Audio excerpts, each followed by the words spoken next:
Voter പട്ടികയുടെ തീവ്ര പുതുക്കലുമായി ബന്ധപ്പെട്ടുകൊണ്ട് ബൂത്ത് ലെവൽ ഓഫീസർമാർ എന്യൂമറേഷൻ ഫോമുകൾ വിതരണം ചെയ്തിട്ടുള്ളതാണ്. തിരികെ ലഭിക്കുന്ന എന്യൂമറേഷൻ ഫോമുകളിൽ അൺകളക്റ്റബിൾ എന്ന തരത്തിലുള്ളവ, അതായത് തിരികെ കളക്ട് ചെയ്യാൻ പറ്റാത്തവ എന്നുള്ള, അതിന് 4 വിഭാഗങ്ങളാണ് അൺകളക്റ്റബിൾ എന്നുള്ള ആ ഒരു തരത്തിൽ ഉൾപ്പെടുന്നത്. അൺകളക്റ്റബിൾ ആയിട്ടുള്ളവ, ഒന്ന് ഓൾറെഡി എൻറോൾഡ് ആയിട്ടുള്ള ഏതെങ്കിലും, അതായത് നേരത്തെ തന്നെ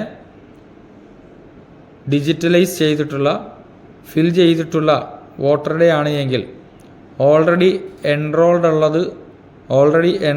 എന്ന ഓപ്ഷൻ നൽകാവുന്നതാണ്.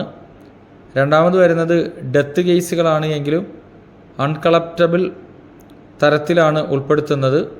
മൂന്നാമത് പെർമനൻ്റ് ആയിട്ട് ഷിഫ്റ്റ് ചെയ്ത കേസുകൾ.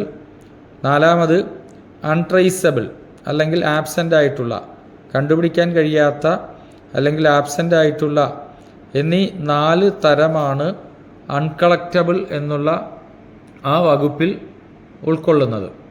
സ്വീകരിക്കാൻ കഴിയാത്ത ഇത്തരത്തിൽ പറഞ്ഞ ഓൾറെഡി എൻറോൾഡ് ആയിട്ടുള്ള, ഡെത്ത് ആയിട്ടുള്ള, പെർമനൻ്റ് ഷിഫ്റ്റഡ് ആയിട്ടുള്ള, അൺട്രേസബിളോ ആബ്സെൻറ്റോ ആയിട്ടുള്ള കേസുകൾ വോട്ടറുടെ വിവരങ്ങളാണ് എങ്കിൽ അതിന് അൺകളക്റ്റബിൾ സെലക്ട് ചെയ്തുകൊണ്ട് ഈ കാണുന്ന 4 ഓപ്ഷനിൽ ഓൾറെഡി എൻറോൾഡ് എന്നോ, ഡെത്ത് എന്നോ, പെർമനൻ്റ്ലി ഷിഫ്റ്റഡ് എന്നോ, അൺട്രേസബിൾ എന്നോ ഏതാണോ ഈ വോട്ടറുടെ വിവരത്തിൽ അനുയോജ്യമായവ ക്ലിക്ക് ചെയ്തുകൊണ്ട് എന്യൂമറേഷൻ ഫോം അപ്ലോഡ് ചെയ്യാവുന്നതാണ്.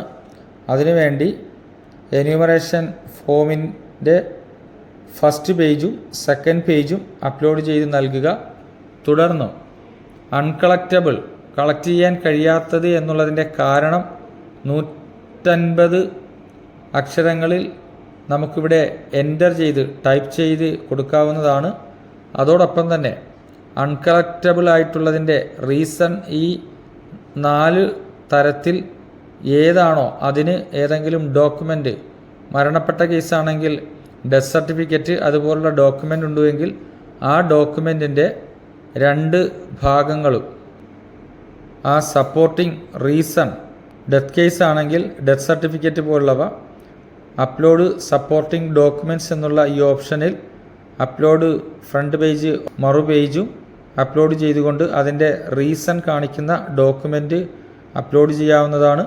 അവസാനം സബ്മിറ്റ് നൽകിക്കഴിഞ്ഞാൽ അൺകളക്റ്റബിൾ എന്ന തരത്തിൽ നമ്മൾ തിരികെ വാങ്ങിയിട്ടുള്ള ഫോം അൺകളക്റ്റബിൾ ആയി തന്നെ ഡിജിറ്റലൈസ് ചെയ്ത് BLO ആപ്പിൽ സബ്മിറ്റ് ചെയ്യാവുന്നതാണ്.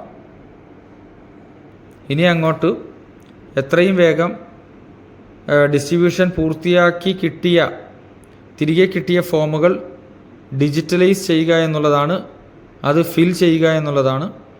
അതിന് പ്രോജനി മാപ്പിങ്ങിൽ father, mother, grandfather, grandmother എന്നീ ഓപ്ഷനുകളാണ് നിലവിലുള്ളത്. മറ്റ് ഓപ്ഷനുകൾ തുടർന്ന് നമുക്ക് ലഭിക്കുന്നതാണ്. അത് ലഭിക്കുന്നതിനനുസരിച്ച് ആ ഓപ്ഷനുകൾ എൻ്റർ ചെയ്ത് നൽകാവുന്നതാണ്.